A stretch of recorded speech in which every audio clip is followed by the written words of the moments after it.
Hello everyone, তোমরা যারা জিজ্ঞেস করছিলে যে স্যার পরীক্ষার সময় কি বদলে গেল? হ্যাঁ, পরীক্ষার সময় কিন্তু বদলে গেল। যেটা 11:45 থেকে তোমাদের পরীক্ষা ছিল সেটা পরিবর্তন হয়ে হয়েছে 9:45। সূচি কোনো রকম বদল হয়নি, সময়টাই বদল হয়েছে। যারা সূচি সম্পর্কে অবগত নও তাদের জন্য কমেন্ট বক্সে ফার্স্ট কমেন্টে কিন্তু লিঙ্ক দেওয়া রইলো, একবার চেক করে নিও, মাধ্যমিক এবং উচ্চ মাধ্যমিক দুটোই। এবং প্রত্যেকে তোমরা প্রথম দিন 8:45-এর মধ্যে সেন্টারে পৌঁছে যাবে। স্যাররা কিন্তু 8টার মধ্যে নিজেদের ডিউটি পালনের জন্য রেডি থাকবেন এবং সেটা পর্ষদ থেকেই বলা রয়েছে।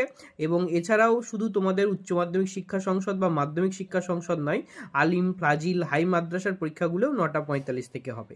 তো এই নিয়ে তর্ক বিতর্ক থাকলেও তোমাদের এই সূচিতেই পরীক্ষা দিতে হবে বা এই টাইমেই পরীক্ষা দিতে হবে। সেই মতো প্রিপারেশন নাও এবং সবাই এ কদিন সুস্থ থাকো, ভালো থাকো এবং প্রত্যেকের এক্সাম ভালো হবে, চিন্তার কোনো কারণ নেই। So all the best to my all little